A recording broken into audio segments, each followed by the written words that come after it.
po, ma'am. Kamusta po ang lahat? Mabuti naman po. Nagagalak akong marinig mula sa inyo yan. Maaari po bang tumayo ang lahat para sa ating panalangin ngayong araw? Binibining Beherano, maaari mo bang pangunahan ang ating panalangin ngayong araw? Let us pray. In the name of the Father, Son, and Holy Spirit. Amen. Our Father in heaven, hallowed be thy name.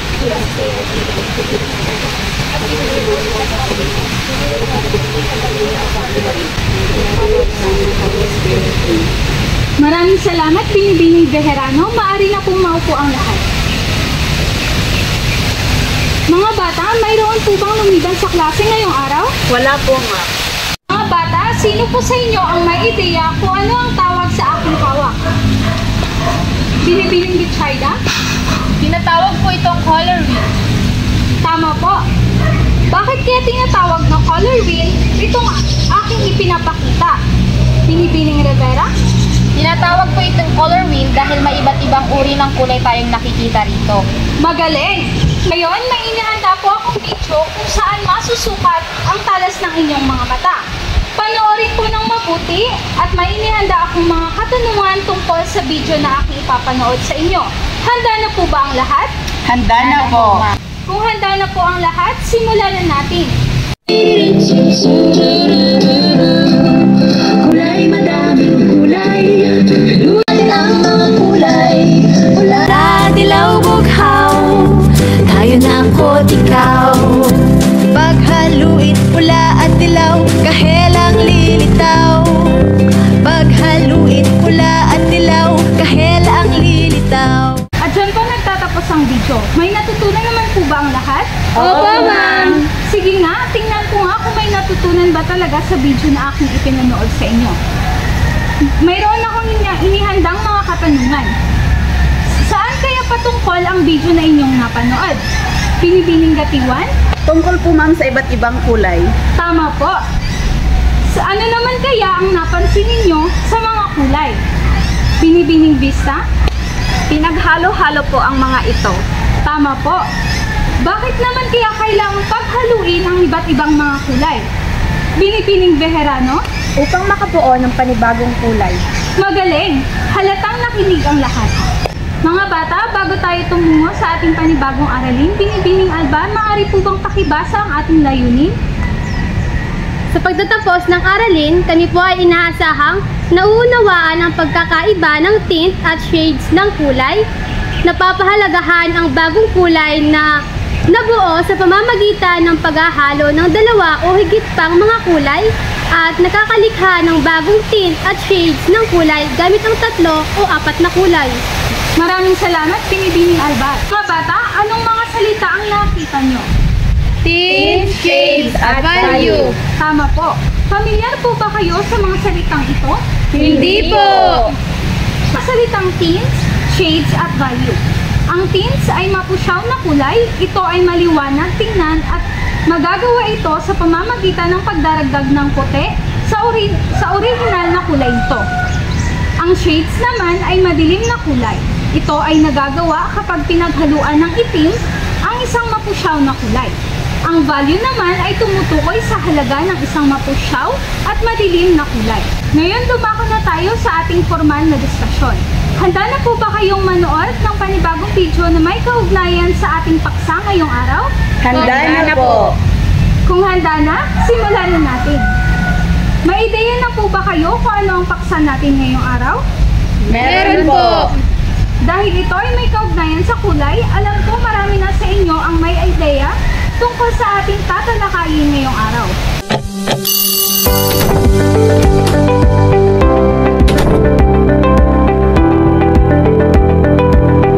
Ang pag-aaralan natin ngayong araw ay leksyon 6.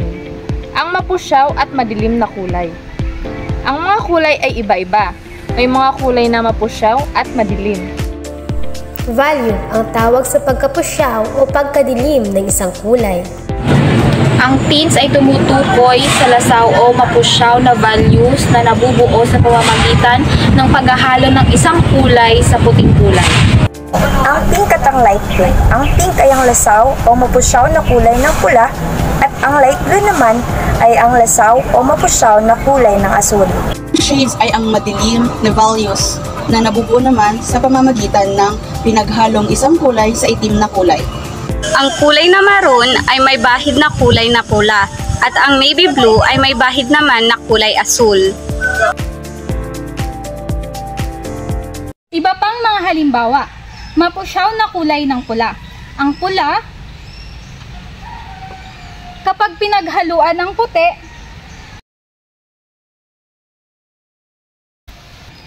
ito ay magiging pink. Pangalawang halimbawa, ang madilim na kulay ng pula, ang pula, kapag pinaghaluan ng itim,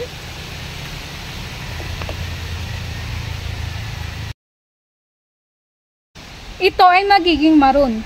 Alam nating mahalaga ang anumang kulay na nakikita natin sa ating paligid. Ito ang nagbibigay sigla sa ating mga puso. Nagbibigay ito sa atin ng kasiyahan. Kung walang kulay, ano kaya ang makikita natin sa ating paligid ngayon? Madilim at malungkot, hindi ba? Kayo bilang isang mag-aaral, paano nyo kaya mapapahalagahan ang mga natutunan ninyo sa pagbuo ng panibagong kulay? Binibining Albar? Sa pamamagitan po, ma'am, ng pagdidiskubre pa ng panibagong kulay. Ano naman ang iyong ideya, Binibining Rivera? Maaaring maging kapaki-pakinabang po ito, ma'am. Sa amin, lalo na sa pagnenegosyo tulad ng pagpili ng magagandang kasuotan na pwedeng ibenta pagdating ng panahon. Ikaw naman, Binibining Bitchayda? Marami pong ginagampanan ng mga kulay, lalo na sa pang-araw-araw nating buhay. Kumbaga, mas magiging makahulugan ang buhay natin dahil sa iba-ibang mga kulay. Tama lahat ng inyong kasagutan. Mahusay mga bata!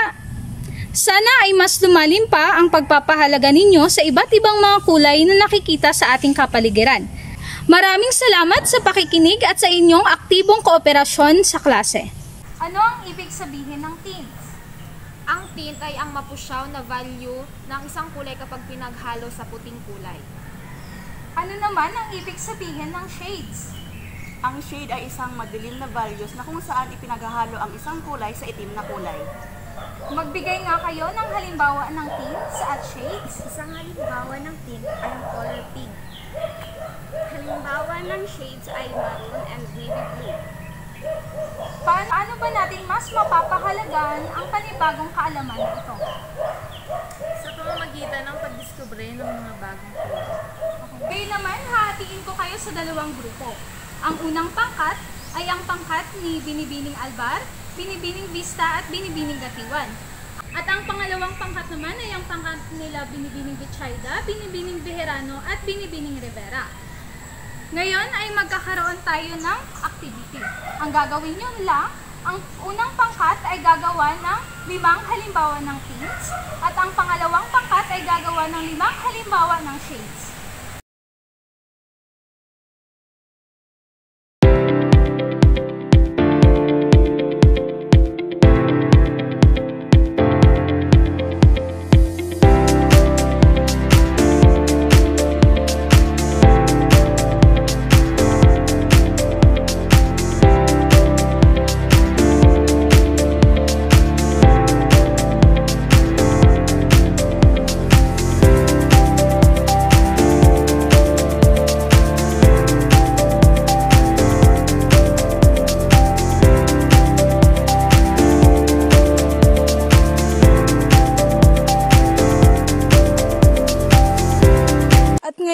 Magkakaroon tayo ng pagtataya.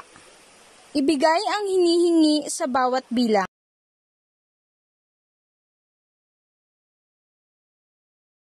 At para sa inyong takdang aralin, pag-aralan ang leksyon 7 patungkol sa pagpinta ng landscape.